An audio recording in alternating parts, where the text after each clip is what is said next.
안녕하세요. 맥키네치 투자클럽입니다. HLB 리보세라니 관련해서 병용으로 위암 3상 중간 관련해서 PCR 개선 소식이 있습니다. 자, 글로벌 IBB의 불법 공매도 적발 소식도 있고요. 주가는 오늘 31,000원대 회복하는 모습을 보였습니다. 이 부분 한번 살펴보겠습니다. 자, 먼저 차트 흐름 한번 살펴보겠습니다. 오늘도 시장 흐름 그렇게 좋지 않았는데요. HLB는 이제 보조지표상으로 이제 단기 추세 전환 시그널은 일단 나타났습니다. 이 31,000원대 위로 일단 종가상으로 올라오는 흐름들도 나쁘지 않았고, 자, 오후에 36,650원까지 일단 밀렸다가 종가가 일단 고가 흐름으로 31,000원대 다시 좀 회복하는 모습을 좀 보였다는 게 좀 긍정적이다, 이렇게 보여지죠.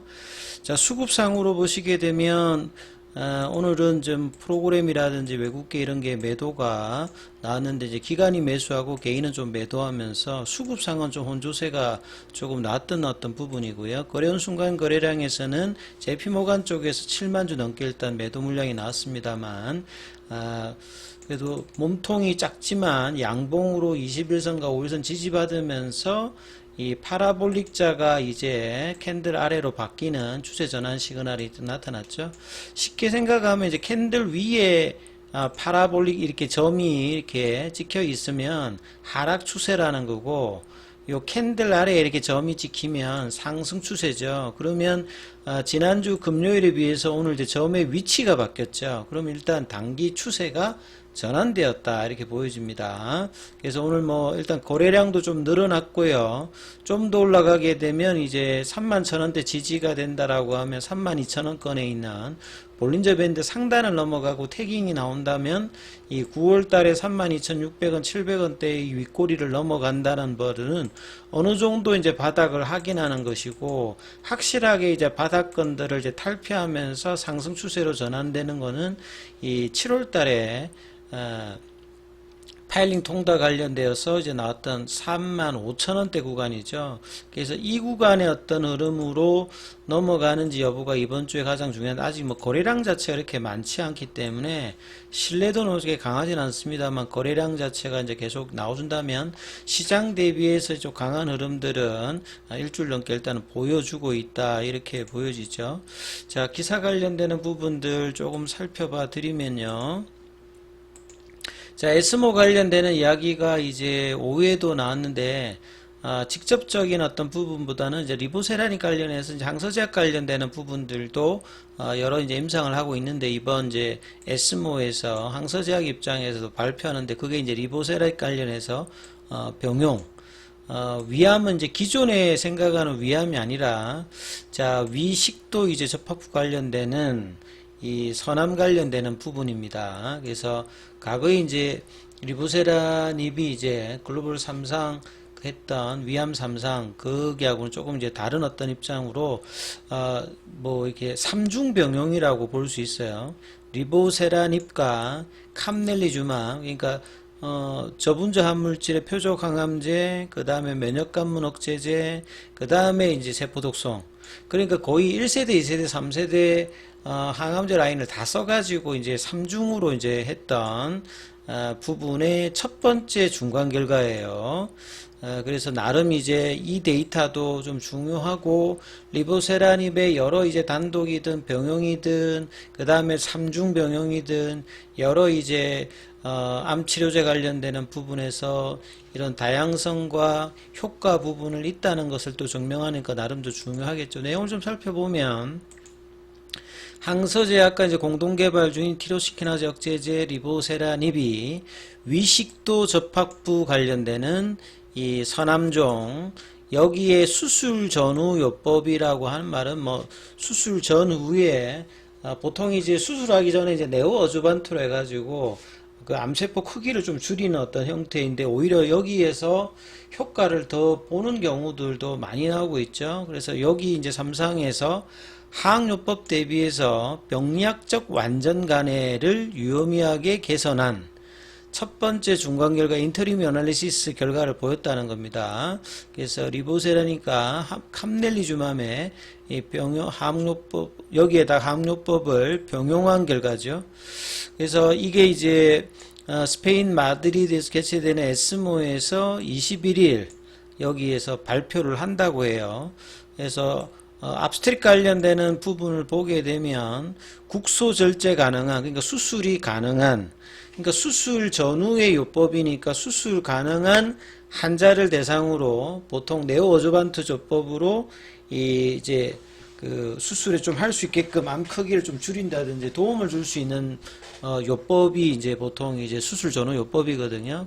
근데 여기에 이제 리보세라니까 캄넬리주만과 항요법 중에서 이 옥살리플라라틴, 요건 이제 기존에 이제 그 세포독성 항암제 중에서 시스플라틴을 많이 쓰죠. 여기를 좀 대체하면서 여러 이제 뭐 이 전이암, 뭐 대장암이라든지 여러 암에도 사용되고 있는 세포독성 화학물이죠. 요 세 가지를 이제 병용한 거하고 투여군들을 나눠 가지고 이제 임상을 진행했는데 512명 환자를 대상으로 이거 모집할 뭐 계획이라고 해요. 그래서 이 맹검 독립평가위원회에서는 PCR을 1차 이제 프라이머리 엔드포인트로 평가를 하고, 임상 연구자 인베스티게이터 쪽에서는 EPS, 요거는 또 처음 보는 거죠. 보통 이제 생존 기간이라고 하면 이제 OS 값을 많이 쓰잖아요. 근데 이제 여기에 EF라고 하는 말은 이벤트 프리, 이벤트가 없다는데 어떤 이벤트냐면 OS 값은 이제 사망했을 때의 어떤 기간을 보통 따지는 기간이지 않습니까? 근데 사망 말고도 여러 이벤트가 있는 거죠. 어떤 거냐면 대표적으로 보면 뭐 재발을 한다든지, 재발을 한다든지, 그 다음에 이제 뭐 간해가 실패한다든지, 요런 것들을 이제 사망과 더불어서 세 가지를 좀 더 넣어서요. 좀 더 이제 치료 효과를 정확도를 높여 보는 게 이제 EFS입니다. 요걸 이제 프라이머리 엔드 포인트로 잡았는데요. 그 2차 쪽에는 이제 뭐 OS도 들어가고 나머지 이제 데이터들이 나오는데, 그래서 이번에 어떤 이제 결과들 관련되는 부분에서 전체 치료기 중에서 이제 PCR 관련되는 부분이 그 비교 대상군보다 높게 나오죠. 그러니까 CR 관련되는 부분 병약절 이제 완전간에 관련된 비율이 대조군보다 이제 높게 나와서, 그 다음에 이게 통계적으로 이제 의미 있는 개선이 나왔다. P값 자체가 0.0001보다 좀 작게 나왔기 때문에요. 그래서 이런 어떤 부분들, 그 다음에 부작용 관련되는 부분들도 이제 투여군 관련되는 부분이 이 대조군보다 조금 약하게 나왔죠. 그래서 이제 부작용 관련되는 부분들도 좀 잘 나왔고요. 그래서 리보세라닌과 캄넬리주맘과 이 옥살리플라틴 요 3중 병용 관련되는 부분에서 기존의 이제 항요법 단독 투여 대비해서 CR이라고 하면 이제 우리 보통 완전간해라 하잖아요. 완전간해라는데 이게 병약적 완전간해라고 하는 말은 뭐 이렇게 생각해 보면 이 암의 어떤 이제 조직이 조금 이제 남아 있더라도 암세포 자체가 이제 완벽하게 좀 없어지면 요걸 이제 CR이라고 하는데, 이번 임상에서 요런 어떤 이제 CR 관련되는 부분이 좀 개선이 되었다. 그래서 요런 부분들도 상당히 이제 리보세라닌 가지고 여러 이제 적응증의 다양한 어떤 콤비네이션을 해가지고 효과를 보고 있다. 이런 부분들이 상당히 좀 의미 있는 어떤 부분이라 보여지고요. 그 다음에 이제 바이오 쪽에 특히나 이제 공매도 잔고가 많은 HLB에서 좀 봐야 될 게 글로벌 IB 쪽에서 무차익 공매도 관련되는 부분이 적발이 되었다. 그간에 이제 좀 적발이 되었던 부분들은 이 최종적인 이제 엔드 유저가 좀 걸렸던 부분들이 있는데요. 이번에는 그냥 글로벌 IB가 이제 무차입했던 부분들이 이제 적발이 되었던 어떤 내용들인데요. 이 장기간 주식을 빌리지 않던 상태에서 매도 주문을 지속적으로 내다가 이제 불법 공매도를 하다가 이제 금융당국이 적발됐는데, 이게 홍콩 소재의 글로벌 투자 은행이라는데 BNB 이제 파리바하고 HSBC라고 이제 기사를 보면 나와 있어요. 글로벌 IB 그러니까 간행적인 불법 공매도 행위를 최초로 지금 적발했기 때문에 그간에 개인들이 계속 이야기했던 불법 공매도가 실질적으로 여러 유형으로 될 수 있는데 이제 실제로 이제 적발된 거죠.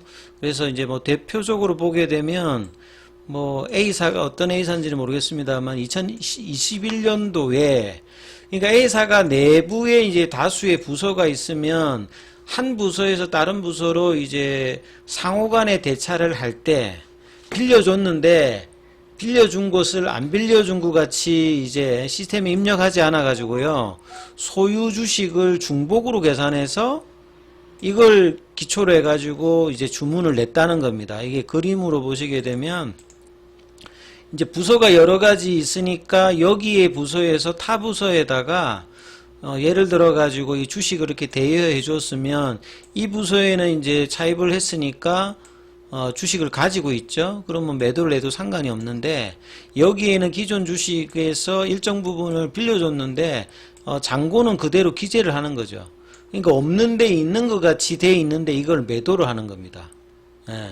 그래서 보통 이제 공매도는 있는 거를 해야 되는데 없는 것을 이제 공매도하면 불법 공매도죠. 그러니까 요런 유형가 뭐 여러 가지 유형이 이제 뭐 AB 유형으로 뭐 이제 나와 있는데 결과적으로 이제 가장 중요한 것은 그간의 이제 불법 공매도는 뭐 실수였다, 예, 착오였다, 뭐 요런 이야기를 하다가 그런 게 아니더라 하면서 이제 강력한 이제 가진 것뿐만 아니라 이게 실질적으로 이 기관들이나 외국인들이 수기 기록을 하고 그 다음에 전산화가 안 돼 있고 이런 것들을 외국계가 하게 되면 또 뭐 국내에서는 이런 부분도 알지 못하는데 이런 여러 가지 이제 개인들이 하지 못하는 입장에서 외국인 기관들 같은 경우에는 불법 공매도 관련되는 부분들이 지속적으로 계속돼 왔다는 부분의 어떤 포텐셜을 일정 부분 알 수 있는 어떤 부분이거든요. 그래서 뭐 이 공매도 잔고가 많은 HLB 입장에서는 이런 부분들도 이 뭐 코스피 이전뿐만 아니라 이 금융위원회에서 이 시스템 관련되는 부분에서 계속 이제 제도 개선을 해야 되는 어떤 내용이다 이렇게 봐야 되겠죠. 자, 결과적으로 오늘 항서제약 같은 경우에도 주가는 0.94 정도 빠졌죠. 그리고 오늘 공매도 관련되는 부분들은 또 이제 지난주보다 많이 늘었습니다. 예, 2배 가까이 좀 늘어서요. 16%까지 올라갔고, 공매도 이제 잔고는 12일자 기준으로 880만 주, 거의 이제 900만 주 가깝게 지금 올라오고 있는데요. 그리고 이제 대차거래 관련되는 부분들도 지난주에 나름 또 다시 이제 금요일 날에 이 체결이 상한보다 훨씬 더 훌쩍 많이 올라갔죠. 요런 어떤 수급적인 어떤 제한적인 부분이 있는 상태에서 일단 단기적으로는 거래량은 작지만 이만큼 그래도 올라왔다는 것 자체가 좀 선전을 한 부분이고요. 아무튼 31,000원대, 32,000원대 흐름들을 넘어가야지만 그리고 이제 35,000원대를 넘어가야지만 이제 바닥 확인을 이제 중기적으로 하는 라인이거든요. 이 흐름들이 계속 이어질지 여부를 이번 주에도 흐름 판단하시면서 거래량이 좀 늘면서 이렇게 변화하는 것이 가장 좀 신뢰도가 있는데 자, 이런 부분들이 아직 크게 나오고는 있지 않습니다만 시장 대비해서 좀 견조한 흐름을 보여주고 있다. 이렇게 보셔야 될 것 같습니다. 여기까지 하겠습니다.